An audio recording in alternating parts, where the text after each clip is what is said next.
وَلَقَدْ يَسَّرْنَا الْقُرْآنَ لِلذِّكْرِ فَهَلْ مِن مُّدَّكِرٍ۔ الحمدللہ رب العالمین والصلاة والسلام علی رسولہ الکریم، اما بعد فاعوذ باللہ من الشیطان الرجیم، بسم اللہ الرحمن الرحیم۔ وقاتلوا فی سبیل اللہ الذین یقاتلونکم ولا تعتدوا ان اللہ لا یحب المعتدین۔ صدق اللہ العظیم۔ رب اشرح لی صدری ویسر لی امری واحلل عقدۃ من لسانی یفقہوا قولی۔ ربنا لا تؤاخذنا ان نسینا او اخطأنا، آمین یا رب العالمین۔ یہ سورہ بقرہ کی آیت نمبر 190 ہے، جس سے ہم آج کے مطالعہ قرآن کی ابتدا کر رہے ہیں۔ اس سے پہلے تحویل قبلہ کا مضمون ہمارے سامنے بڑی تفصیل سے آیا، اور اس کے ساتھ ساتھ حج کے کچھ مناسک کا تذکرہ بھی اللہ تبارک تعالیٰ نے کیا۔ تحویل قبلہ اور حج کے اس تذکرے کے بعد مدینے میں موجود مسلمانوں کے دل میں بھی یہ خواہش پیدا ہوئی کہ وہ بھی حج یا عمرے کے لیے اس بیت اللہ کی قصد کریں اور اس کی طرف سفر کریں، لیکن اب اس بات کا شدید اندیشہ تھا کہ مشرکین مکہ ان کو حج کرنے نہیں دیں گے اور اس راہ میں رکاوٹ بنیں گے، اور ہو سکتا ہے کہ جنگ اور قتال کی نوبت آ جائے۔ اللہ تبارک تعالیٰ بھی اس بات کو بیان فرما رہے ہیں کہ اگر یہ حج کے راستے میں رکاوٹ بنتے ہیں، اس عظیم عبادت کے راستے میں اب رکاوٹ بنتے ہیں، تو اب تم ان سے جنگ بھی کر سکتے ہو، اس لیے کہ تم اب اس پوزیشن میں ہو کہ تم ان سے مقابلہ بھی کر سکتے ہو، اور تمہاری ایک منظم حکومت بھی مدینے میں قائم ہو چکی ہے۔ اسی لیے اس سے پہلے حرمت والے مہینے کے بارے میں سوال بھی کیا گیا، اور اس کا بھی دوبارہ بھی تذکرہ تفصیل سے آئے گا۔ لہذا ارشاد ہوتا ہے کہ وَقَاتِلُوا فِي سَبِيلِ اللَّهِ الَّذِينَ يُقَاتِلُونَكُمْ، اور جنگ کرو اللہ کی راہ میں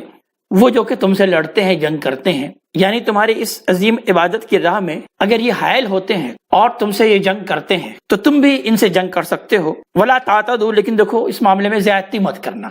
یعنی تمہارے پاس قوت ہے اور غلبہ ہے۔ اللہ تبارک تعالیٰ بیان فرما رہے ہیں کہ حدود سے تجاوز مت کرنا اس جنگ کی حالت میں بھی۔ ان اللہ لا يحب المعتدین،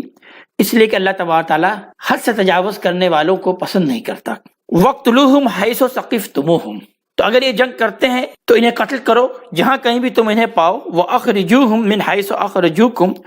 اور انہیں نکالو جہاں سے انہوں نے تمہیں نکالا تھا، یعنی جس طریقے سے انہوں نے تمہیں مکے سے نکلنے پر مجبور کر دیا تھا تو اب تم ان کو یہاں سے نکالو۔ وَالْفِتْنَةُ أَشَدُّ مِنَ الْقَتْلِ، اور فتنہ یہ قتل سے بھی زیادہ بڑا جرم ہے، یعنی انہوں نے فتنہ برپا کر رکھا ہے۔ فتنہ در حقیقت پرسیکیوشن کو کہتے ہیں، کہ انہوں نے تشدد کا بازار گرم کر رکھا ہے، کہ وہ لوگ جو کہ اپنی مرضی سے کسی دین کو اختیار کرنا چاہتے ہیں، یہ ان کو اس کو اختیار کرنے نہیں دیتے۔ اللہ تبارک تعالیٰ نے انسان کو اس دنیا میں آزاد پیدا کیا ہے، وہ جس نقطۂ نظر کو چاہے اختیار کرے، لیکن ان کا معاملہ یہ ہے کہ انہوں نے تشدد کا راستہ اختیار کیا جو ان کے دین سے ہٹتا ہے، تو اس پر یہ پرسیکیوشن کرتے ہیں۔ اسی پرسیکیوشن کو در حقیقت عربی زبان میں فتنہ کہا جاتا ہے۔ تو لہذا بیان کیا جا رہا ہے کہ یہ قتل کا معاملہ ہوگا، ان کو قتل کرو، اس لیے کہ انہوں نے تشدد اور پرسیکیوشن کا راستہ اختیار کر لیا ہے۔ وَلَا تُقَاتِلُوهُمْ عِنْدَ الْمَسْجِدِ الْحَرَامِ، اور ان سے مت جنگ کرو مسجد حرام کے پاس، حَتَّى يُقَاتِلُوكُمْ فِيهِ، یہاں تک کہ وہ ہی تم سے جنگ کرتے ہیں یہاں پر، اس مسجد حرام میں، یعنی مسجد حرام یہ حرمت والا مقام ہے، یہاں پر جنگ منع ہے، لہذا یہاں پر جنگ نہیں کرنی چاہیے۔ لیکن اگر یہ اس مسجد حرام کی حرمت کا خیال نہیں رکھتے اور تم سے اس مسجد حرام کے گرد حرمت والے علاقے میں تم سے جنگ کرتے ہیں تو تم بھی ان سے جنگ کرو۔ فَإِن قَاتَلُوكُمْ فَاقْتُلُوهُمْ، اگر وہ تم سے لڑے تو تم بھی ان سے لڑو۔ كَذَلِكَ جَزَاءُ الْكَافِرِينَ، یہی بدلہ ہے، یہی جزا ہے ایسے منکروں کا، ایسے کافروں کا۔ فَإِنِ انْتَهَوْا فَإِنَّ اللَّهَ غَفُورٌ رَحِيمٌ، پھر اگر وہ باز آ جائیں، یعنی اپنے کفر اور شرک سے توبہ کر لیں، تو پھر اللہ تبارک تعالیٰ بھی بہت بخشنے والا ہے اور رحم کرنے والا ہے۔ وَقَاتِلُوهُمْ حَتَّى لَا تَكُونَ فِتْنَةٌ،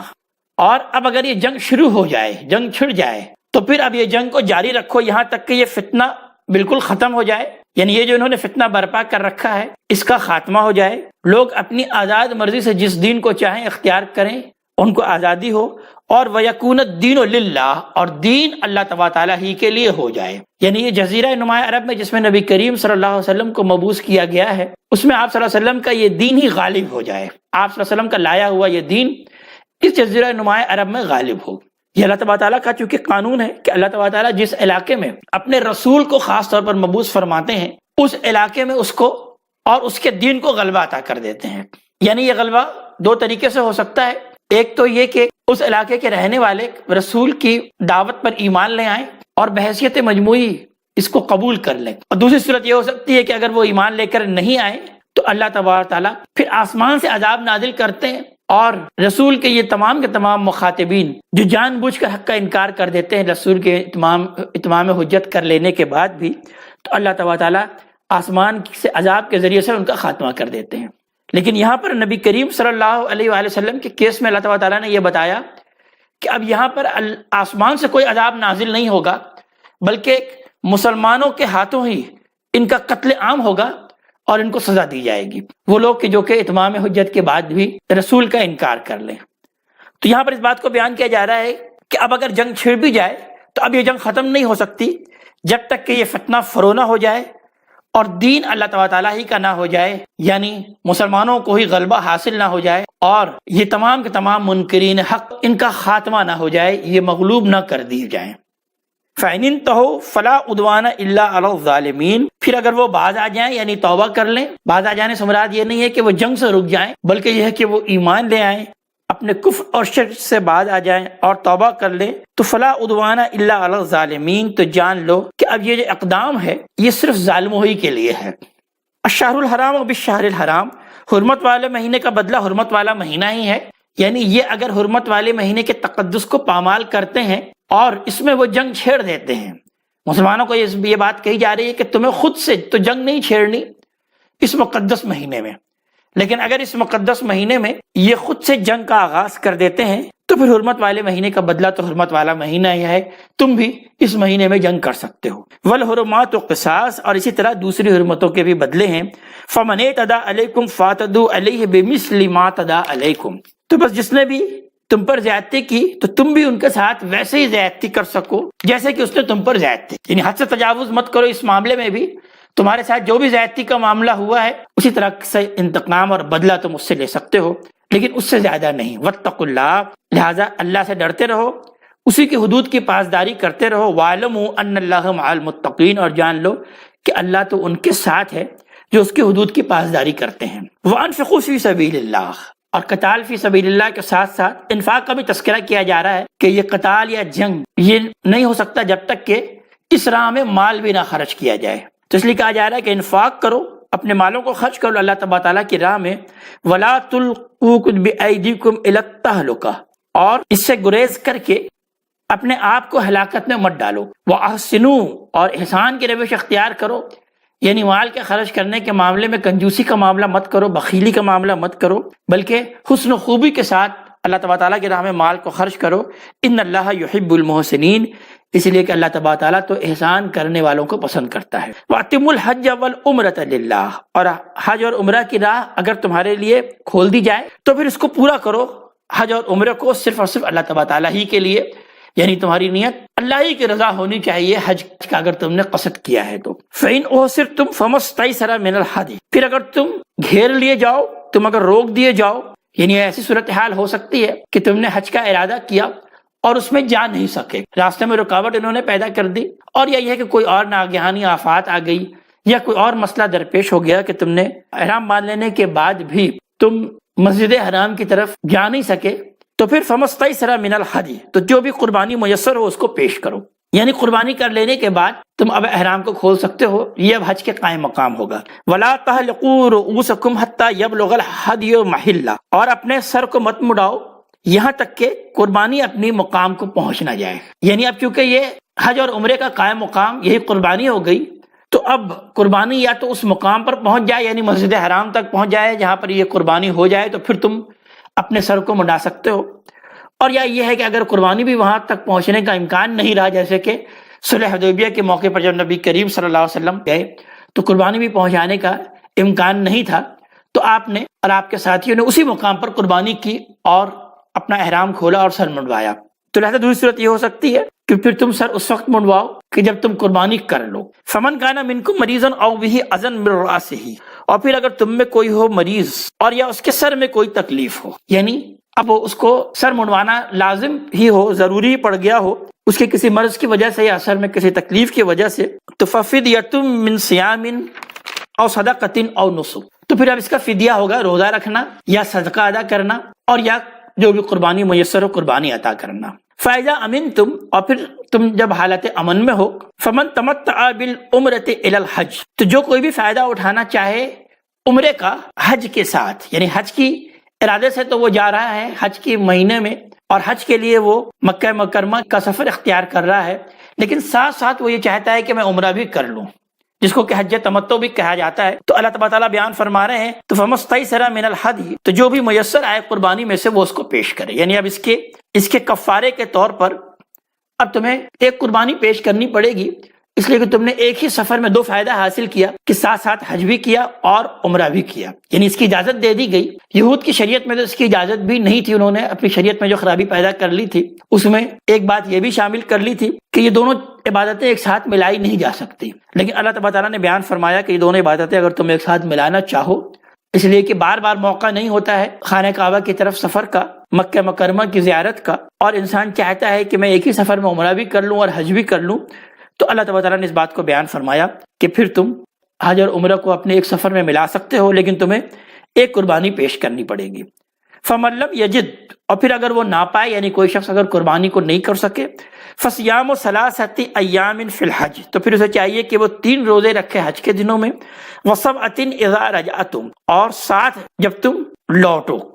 یعنی جب تم حج سے لوٹ کر اپنے گھر میں جاؤ تو پھر 7 روزے رکھو، تِلْكَ عَشَرَةٌ كَامِلَةٌ، یہ ہے پھر 10 مکمل، اس طرح سے 10 مکمل روزے ہو جائیں گے۔ ذَلِكَ لِمَن لَّمْ يَكُنْ أَهْلُهُ حَاضِرِ الْمَسْجِدِ الْحَرَامِ، یہ رعایت ان کے لیے نہیں ہے جس کے گھر والے مسجد حرام کے قریب رہتے ہوں، یعنی وہ جو اس مسجد حرام کے قریب رہتے ہیں اور ان کے لیے آسانی ہے کہ وہ حج کے لیے الگ سفر بھی کر سکتے ہیں اور عمرے کے لیے وہ الگ بھی سفر کر سکتے ہیں، تو پھر وہ اس رعایت سے فائدہ نہ اٹھائیں تو بہتر ہے۔ تو اللہ تعالیٰ بیان فرما رہے ہیں وہ جن کو کہ اس سفر میں دشواری ہے، وہ بار بار اس مقدس مقام کا سفر اختیار نہیں کر سکتے، تو ان کے لیے پھر یہ رعایت ہے کہ وہ حج کے ساتھ عمرے کو بھی ملا لیں، لیکن اس پر انہیں ایک قربانی ادا کرنی پڑے گی۔ واتقوا اللہ، اور دیکھو تم اللہ تعالیٰ سے ڈرتے رہو، اللہ تعالیٰ کی حدود کی پاسداری کرتے رہو۔ وَاعْلَمُوا أَنَّ اللَّهَ شَدِيدُ الْعِقَابِ، اور اگر تم اللہ تعالیٰ کی حدود کی پاسداری نہیں کرو گے تو جان لو کہ بے شک اللہ تعالیٰ تو عذاب میں بھی بہت شدید ہے۔ الحج اشہر معلومات، حج کے مہینے معلوم ہے، مقرر ہیں، معین ہیں، یعنی یہ شروع سے ہی یہ مہینے حج کے لیے چلے آ رہے ہیں۔ فمن فرض فیہن الحج فلا رفث ولا فسوق ولا جدال فی الحج، تو جس نے بھی قصد کر لیا، اپنے اوپر لازم کر لیا حج کا، تو پھر وہ اب ان دنوں میں کوئی شہوت کی بات بھی نہ کرے، کوئی شہوت والا معاملہ نہ ہو، اور نہ ہی کوئی فسق و فجور کا معاملہ کرے، کسی گناہ میں ملوث ہو، ولا جدال فی الحج، اور نہ ہی جھگڑے کا معاملہ کرے ان حج کے دنوں میں۔ وما تفعلوا من خیر یعلمہ اللہ، اور جو کوئی بھی تم نیکی کا عمل کرو گے، خیر کا عمل کرو گے، اللہ تبارک تعالیٰ کے خوب علم میں ہے، وہ اسے جانتا ہے۔ وتزودوا، اور زاد راہ لے لیا کرو، یعنی تقوی کا زاد راہ لے کر چلا کرو۔ فإن خیر الزاد التقوی، تو سب سے بہترین زاد راہ تو تقوی ہی ہے، یعنی اس کو ساتھ لے کے چلو جب تم حج کے سفر کے لیے جا رہے ہو۔ واتقونی یا اولی الالباب، اور مجھے سے ڈرو اے ہوش مندو، اے عقل رکھنے والو، تمہیں تقوی میرا ہی اختیار کرنا چاہیے اور میرے ہی حکم کی پاسداری کرنی چاہیے۔ لیس علیکم جناح ان تبتغوا فضلا من ربکم، تم پر کوئی حرج نہیں ہے کہ اگر تم اپنے رب کا کچھ فضل تلاش کر لو اس راستے میں، یعنی حج کے لیے جا رہے ہو اور کوئی جائز راستے سے کوئی مال بھی لے کے جا رہے ہو، اس کو بیچنا چاہتے ہو، کچھ خرید لینا چاہتے ہو اپنی تجارت کے طور پر، یا ویسے کچھ خرید و فروخت کا معاملہ کرنا چاہتے ہو، تو اس میں بھی کوئی حرج کی بات نہیں، کوئی گناہ نہیں۔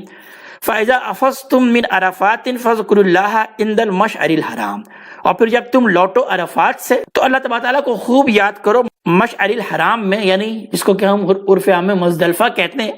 اس مزدلفہ میں جس میں رات کا قیام ہوتا ہے، تو اس میں اللہ تبارک تعالیٰ کا کچھ خاص ذکر کرو، کسی اور باتوں میں، کسی اور تفاخر کے مجالس میں مشغول نہ ہو، جیسا کہ اس دور میں لوگ انہی مجالس سے مشغول ہو جایا کرتے تھے۔ وَاذْكُرُوهُ كَمَا هَدَاكُمْ، اور اسے اللہ تبارک تعالیٰ کو خوب یاد کرو جیسا کہ اس نے تمہیں ہدایت کی ہے۔ وَإِن كُنتُم مِّن قَبْلِهِ لَمِنَ الضَّالِّينَ، اور اس سے پہلے تو تم ناواقفوں میں سے تھے، تم کچھ نہیں جانتے تھے۔ ثُمَّ أَفِيضُوا مِنْ حَيْثُ أَفَاضَ النَّاسُ، پھر قریش کے لوگوں کو مخاطب کر کے کہا جا رہا ہے کہ تم بھی لوٹو وہاں سے جہاں سے کہ تمام لوگ لوٹتے ہیں، یعنی قریش نے یہ بدعت ایجاد کر لی تھی کہ چونکہ ہم خانہ کعبہ کے متولی ہیں تو ہم عرفات نہیں جائیں گے، عرفات جانا، حدود حرم سے باہر جانا یہ ہمارے لیے موضوع نہیں ہے۔ تو یہ ان کی طرف سے ایجاد کردہ ایک بدعت تھی۔ تو اللہ تبارک تعالیٰ نے بیان فرمایا کہ اے قریش کے لوگوں، تم بھی اسی طرح عرفات جاؤ اور وہاں سے لوٹو جیسے کہ اور لوگ لوٹ کر آ رہے ہیں، واستغفر اللہ، اور اللہ ہی سے استغفار کرتے رہو، اللہ سے مغفرت چاہو، ان اللہ غفور الرحیم، بے شک اللہ تبارک تعالیٰ بہت بخشنے والا ہے اور اس کی رحمت ابدی ہے۔ فَإِذَا قَضَيْتُم مَنَاسِكَكُمْ، اور پھر جب تم حج کے مناسک کو ادا کر لو تو فَاذْكُرُوا اللَّهَ كَذِكْرِكُمْ آبَاؤُكُمْ أَوْ أَشَدَّ ذِكْرًا، تو اللہ تبارک تعالیٰ کو خوب یاد کرو جیسا کہ تم یاد کیا کرتے تھے اپنے باپ داداؤں کو۔ یعنی حج کے مناسک ادا کرنے کے بعد جب یہ مینا میں قیام کرتے تھے تو مینا میں اللہ کا ذکر کرنے کے بجائے اپنی باپ دادا کا تذکرہ کرتے تھے، اپنے خاندان کی بڑائی اور تفاخر کی مجلسیں جو ہے وہ گرم کیا کرتے تھے۔ اللہ تبارک تعالیٰ بیان فرما رہے ہیں کہ یہ موقع ہے اللہ کو یاد کرنے کا، اس میں تم خوب اللہ تبارک تعالیٰ کو یاد کرو جیسے کہ تم اپنے آباء و اجداد کو یاد کرتے تھے، بلکہ اس سے بھی زیادہ اللہ کو تمہیں یاد کرنا چاہیے۔ فَمِنَ النَّاسِ مَن يَقُولُ رَبَّنَا آتِنَا فِي الدُّنْيَا وَمَا لَهُ فِي الْآخِرَةِ مِنْ خَلَاقٍ، اور لوگوں میں سے کچھ ایسے ہیں جو کہ کہتے ہیں کہ اے رب ہمارے ہمیں اس دنیا میں ہی عطا کر دے، اس دنیا میں دے دے۔ یعنی حج کی انہیں توفیق نصیب ہوئی اور اس عظیم موقع پر بھی وہ صرف اپنی دنیا ہی مانگتے ہیں، یعنی دنیا ہی کے مسئلے کے لیے وہ گئے تھے حج یا عمرہ کرنے کے لیے، اور بس دنیا ہی کو جو ہے دنیا ہی کا ہی طلب وہ کرتے ہیں، آخرت ان کے پیش نظر نہیں۔ یعنی آخرت کے لیے وہ کچھ طلب نہیں کرتے جہاں پر انہیں ہمیشہ ہمیش رہنا ہے، ہمیشہ ہمیش کی زندگی جو آنے والی ہے وہ اس مرنے کے بعد آخرت کی زندگی آنے والی ہے، لیکن اس کی کامیابی کے لیے وہ کوئی دعا نہیں کرتے، ان کا مطلوب و مقصود محض یہ دنیا ہے۔ تو اللہ تبارک تعالیٰ بیان فرما رہے ہیں وَمَا لَهُ فِي الْآخِرَةِ مِنْ خَلَاقٍ، تو آخرت میں پھر ایسے لوگوں کا کچھ حصہ نہیں۔ وَمِنْهُم مَّن يَقُولُ رَبَّنَا آتِنَا فِي الدُّنْيَا حَسَنَةً، اور ان میں سے کچھ ایسے بھی ہیں جو کہ کہتے ہیں کہ اے رب ہمیں اس دنیا میں بھی خیر عطا فرما، وَفِي الْآخِرَةِ حَسَنَةً، اور آخرت میں بھی حسنہ اور خوبی اور بھلائی اور خیر عطا فرما، وَقِنَا عَذَابَ النَّارِ، اور ہمیں آگ کے عذاب سے بچا۔ یعنی دنیا بھی مانگو، بالکل ٹھیک ہے دنیا بھی مانگنی چاہیے، لیکن اس کے اندر خیر مانگو، اور دنیا کے خیر کے ساتھ ساتھ آخرت بھی تمہارے پیش نظر ہونی چاہیے، تو آخرت کی دعا بھی ساتھ ساتھ کرتے رہو۔ اولئک لہم نصیب مما کسبوا، یہی وہ لوگ ہیں کہ ان کے لیے حصہ ہے جو انہوں نے کمایا، ان کی کمائی کا بھرپور بدلہ انہیں ملے گا۔ واللہ سریع الحساب، اللہ تبارک تعالیٰ تو حساب چکانے میں کچھ دیر نہیں کرتا، فوراً حساب چکا دیتا ہے۔ وَاذْكُرُوا اللَّهَ فِي أَيَّامٍ مَّعْدُودَاتٍ، اور اللہ تبارک تعالیٰ کو خوب یاد کرو گنتی کے ان چند دنوں میں، یعنی یہ جو مینا کا قیام ہے یہ گنتی کے چند دن ہے، 2 دن ہے یا 3 دن ہے، اس میں زیادہ سے زیادہ اور خوب اللہ تبارک تعالیٰ کا ذکر کرو، یاد کرو۔ فَمَن تَعَجَّلَ فِي يَوْمَيْنِ فَلَا إِثْمَ عَلَيْهِ، اور جس نے بھی جلدی کر دیا اور 2 دنوں میں واپس آ گیا مینا میں قیام کر کے، تو اس پر بھی کوئی حرج کی بات نہیں ہے۔ وَمَن تَأَخَّرَ فَلَا إِثْمَ عَلَيْهِ، اور جس نے تاخیر کی یعنی 1 دن اور وہ مینا میں رہ لیا، 3 دن رہ لیا، تو اس پر بھی کوئی حرج کی بات نہیں ہے، یعنی تم 2 دن یا 3 دن تم مینا میں قیام کر سکتے ہو، لیکن لمن اتقی، اس کے لیے جو کہ متقی ہے، تقوی کی روش اختیار کرنے والا ہے۔ اگر تقوی نہیں ہے تو پھر تم نے 10 دن بھی قیام کیا تو کوئی فائدہ نہیں، لیکن اگر تقوی ہے تو پھر یہ 2 دن کا قیام بھی جو ہے وہ کافی ہے۔ واتقوا اللہ، اللہ تبارک تعالیٰ ہی سے ڈرتے رہو، اسی کا تقوی اختیار کرو۔ وَاعْلَمُوا أَنَّكُمْ إِلَيْهِ تُحْشَرُونَ، اور جان لو کہ تم سب کے سب اسی کے گرد جمع کیے جاؤ گے، اسی کے پاس تم سب کے سب حاضر ہوگے۔ پھر اب اس حج کے تذکرے کے بعد چونکہ جہاد کا تذکرہ کیا گیا تھا اس سے پہلے کہ اس راہ میں اگر رکاوٹ پیش آئے تو اللہ تبارک تعالیٰ کی راہ میں جنگ بھی کر سکتے ہو، جہاد بھی کر سکتے ہو، لیکن اس کے بعد اس بات کو بیان کیا جا رہا ہے کہ تمہاری اپنی جماعت میں کچھ ایسے لوگ بھی ہیں کہ جو کہ منافقین ہیں اور وہ مسلسل فساد مچانے کے درپے ہیں اور فساد مچا رہے ہیں، تو ان کا تذکرہ کیا جا رہا ہے کہ وَمِنَ النَّاسِ مَن يُعْجِبُكَ قَوْلُهُ فِي الْحَيَاةِ الدُّنْيَا، اور لوگوں میں سے کچھ ایسے بھی ہیں کہ جن کی باتیں تو آپ کو بڑی دلکش معلوم ہوتی ہے اس دنیا کی زندگی میں، یعنی دنیاوی زندگی کے اعتبار سے اور دنیا کے اعتبار سے تو بڑی اچھی اور بڑی دلکش باتیں کرتے ہیں۔ وَيُشْهِدُ اللَّهَ عَلَى فِي قَلْبِهِ، اور وہ اللہ تبارک تعالیٰ کو گواہ بناتے رہتے ہیں اپنے دل میں، یعنی بار بار اللہ کی قسم بھی کھاتے رہتے ہیں اور اپنی بات کی حقانیت کو ثابت کرنے کے لیے اللہ کو گواہ بناتے ہیں۔ وَهُوَ أَلُدُّ الْخِصَامِ، درا حال ہے کہ وہ سخت دشمن ہیں، جھگڑالو ہیں۔ وَإِذَا تَوَلَّى، اور جب وہ آپ سے لوٹتے ہیں، سَعَىٰ فِي الْأَرْضِ لِيُفْسِدَ فِيهَا وَيُهْلِكَ الْحَرْثَ وَالنَّسْلَ، تو پھر وہ زمین میں دوڑتے پھرتے ہیں، زمین میں تگ و دو کرتے ہیں کہ اس میں فساد مچائیں اور اس کے ذریعے سے وہ کھیتیوں کو اور نسلوں کو تباہ کریں۔ وَاللَّهُ لَا يُحِبُّ الْفَسَادَ، تو اللہ تبارک تعالیٰ فساد کو ہرگز پسند نہیں کرتا۔ وَإِذَا قِيلَ لَهُ اتَّقِ اللَّهَ، اور جب ان سے کہا جاتا ہے کہ بھائی اللہ تبارک تعالیٰ سے ڈرو، اللہ کا تقوی اختیار کرو، یہ تمہاری کیا روش ہے؟ اخذتہ العزت بالاسم فحسبہ جہنم، تو پھر عزت نفس ان کے آڑے آ جاتی ہے، عزت نفس اور ان کا یہ جھوٹا غرور انہیں گناہ پر آمادہ کر دیتا ہے، تو فحسبہ جہنم، تو ایسے لوگوں کا ٹھکانہ پھر جہنم ہے، وَلَبِئْسَ الْمِہَادُ، اور وہ بہت برا ٹھکانہ ہے۔ وَمِنَ النَّاسِ مَن يَشْرِي نَفْسَهُ ابْتِغَاءَ مَرْضَاتِ اللَّهِ، اور لوگوں میں سے کچھ ایسے بھی ہیں جو کہ اپنے آپ کو بیچتے ہیں، اپنی جانوں کا سودا کرتے ہیں اللہ تبارک تعالیٰ کی رضا کے لیے، اللہ کی رضا چاہتے ہیں۔ وَاللَّهُ رَءُوفٌ بِالْعِبَادِ، تو اللہ تبارک تعالیٰ ایسے بندوں پر بہت مہربان ہے۔ یا ایھا الذین آمنوا ادخلوا فی السلم کافہ، تو اے وہ لوگوں جو ایمان لائے ہو تم سب اسلام میں مکمل داخل ہو جاؤ، پورے کے پورے داخل ہو جاؤ۔ یعنی منافقین کا یہ معاملہ تھا کہ وہ اسلام میں پورے نہیں داخل ہونا پسند کرتے تھے، بلکہ جو آسان معاملہ ہے اس کو وہ اختیار کر لیتے تھے، اور جہاں پر کوئی قربانی اور انفاق کا معاملہ آتا ہے تو اس سے وہ کنی کتراتے تھے۔ تو بیان کیا جا رہا ہے کہ اے وہ لوگ جو ایمان لائے ہو تم سب کے سب اسلام میں کامل مکمل داخل ہو، ولا تتبعوا خطوات الشیطان، اور شیطان کے نقش پا کی پیروی مت کرو، انہ لکم عدو مبین، بے شک وہ تو تمہارا کھلا دشمن ہے۔ فإن ظلمتم من بعد ما جاءتکم البینات، پھر اگر تمہاری قدم ڈگمگا جائیں اس کے بعد کہ تمہارے پاس یہ واضح نشانی آ چکی ہے، فَاعْلَمُوا أَنَّ اللَّهَ عَزِيزٌ حَكِيمٌ، تو بے شک جان لو کہ اللہ تبارک تعالیٰ تو زبردست ہے اور کمال حکمت والا ہے۔ هَلْ يَنظُرُونَ إِلَّا أَن يَأْتِيَهُمُ اللَّهُ فِي ظُلَلٍ مِّنَ الْغَمَامِ، تو کیا وہ کس بات کا انتظار کر رہے ہیں؟ کیا وہ اس چیز کا انتظار کر رہے ہیں کہ اللہ تبارک تعالیٰ آ جائے بدلیوں کے سائے میں، والملائکہ، اور فرشتے آ جائیں، وقضی الامر، اور فیصلہ چکا دیا جائے؟ یعنی کیا ابھی بھی وقت نہیں آیا کہ وہ دین کو، اسلام کو اختیار کر لیں اور اسلام میں پورے کے پورے داخل ہو جائیں، اور وہ ایمان کو اس طریقے سے اختیار کر لیں جیسا کہ یہ اہل ایمان اختیار کیے ہوئے ہیں؟ کیا ابھی بھی وقت نہیں آیا؟ کیا یہ اللہ تبارک تعالیٰ کے عذاب کا انتظار کر رہے ہیں کہ اللہ تبارک تعالیٰ بدلیوں کے سائے میں آ جائے، گویا کہ اللہ کا عذاب آ جائے، یا فرشتے آ جائیں اور تمام فیصلہ چکا دیا جائے؟ وَإِلَى اللَّهِ تُرْجَعُ الْأُمُورُ، اور تمام کے تمام معاملات تو اللہ تبارک تعالیٰ ہی کی طرف لوٹنے والے ہیں، اسی کی طرف لوٹیں گے۔ اللہ تبارک تعالیٰ ہمیں اپنے کلام کا فہم عطا فرمائے اور عمل کی توفیق عطا فرمائے۔ اقول قولی ھذا واستغفر اللہ لی ولکم ولسائر المسلمین والمسلمات۔